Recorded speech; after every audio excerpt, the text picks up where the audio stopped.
semuanya, kita jumpa lagi dalam pembelajaran PPKN. Untuk kelas 1 kita sudah masuk di pembelajaran 3. Pelajaran 3 dengan tema besar kegiatanku, dan kita masuk materi bagian A, peraturan di rumah dan di tempat lain. Nah ya, jadi kita masuk ke materi bagian A, buka halaman 30.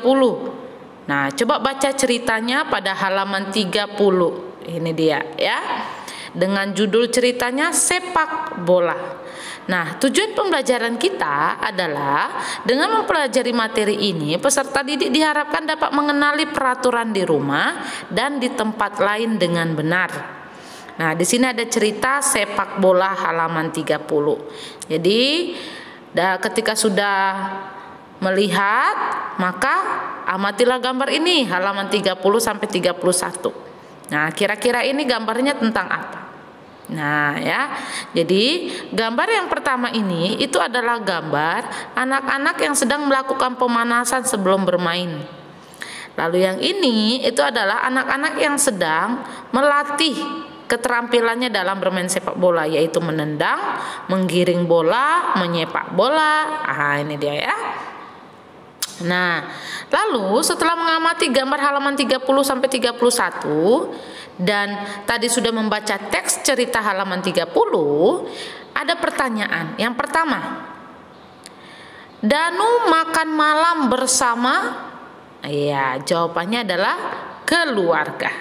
Yang kedua, Danu bercerita tentang latihan sepak bola sore itu.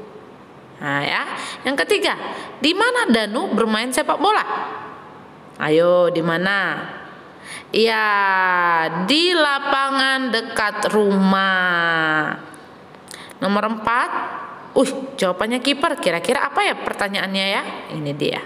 Dalam bermain sepak bola, Danu di posisi kiper, penjaga gawang ya. Nomor 5, jumlah pemain sepak bola dalam satu tim adalah 5 orang. Nomor 6, sebelum berolahraga kita harus pemanasan. Nomor 7, menendang merupakan gerakan untuk menyentuh dan mendorong atau menyepak bola. Jawabannya ya. Baik, kita masuk ke peraturan di jalan. Ini dia. Peraturan di rumah dan di jalan. Contoh tata tertib di rumah. Nah, ini hanya sebagai contoh ya. Bangun pagi, setelah bangun merapikan tempat tidur, mandi gosok gigi, berdoa, lalu makan di meja makan. Bila ingin pergi berpamitan dan sampai Nah, mungkin ada lagi tata tertib di rumah yang lain untuk peserta didik. Nah, bisa dilihat nanti bisa diperhatikan apa sih yang ada di rumah tapi nggak ada di sini ya. Lalu ini untuk di jalan, kalau yang bersepeda bagaimana? Nah, ini ya. Jadi ada yang bersepeda, ada yang jalan, ada yang naik kendaraan. Nah, diperhatikan pengguna sepeda itu harus berbagi jalan dengan pengguna jalan yang lainnya. Jangan seenaknya mengayun. Perhatikan lalu lintas juga, oke? Nah, tugasnya buatlah 5 peraturan di rumahmu dalam bentuk gambar seperti contohnya ini. Aturan makan. Nah, kalau aturan makan itu seperti apa? Ini dia, ini Miss contohkan ya. Nah, jadi anak-anak coba buat 5 peraturan di rumah. Misalnya aturan tidur, aturan mandi, atau aturan mau berpergian, mau bermain. Coba dibuat. Bagaimana sih? Ini contoh aturan makan. Pertama cuci tangan, berdoa, makan tidak sambil bicara, dan yang lainnya. Jadi nanti ini bisa ditulis di buku gambarnya ya.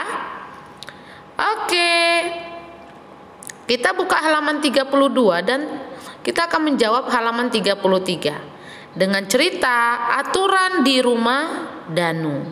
Nah, apa yang kamu lakukan ketika lampu lalu lintas merah menyala? Ini dia. Segera berhenti dan menunggu lampu hijau. Karena kalau sudah lampu hijau boleh berjalan. Nomor 2, di mana kamu membuang sampah? Di tempat sampah atau tong sampah. Nomor 3, apakah kamu mencuci tangan sebelum makan? Ya. Nomor 4, apakah kamu menggosok gigi sebelum tidur? Ya. Nah, kalau anak-anak Miss bagaimana? Ayo. Nomor 5, di mana kamu simpan mainan? Nah, bisa di kotak mainan, bisa di kardus, dan di mana saja ya yang ada memang tempat menyimpan mainan. Oke, coba lakukan dengan melihat gambar ini.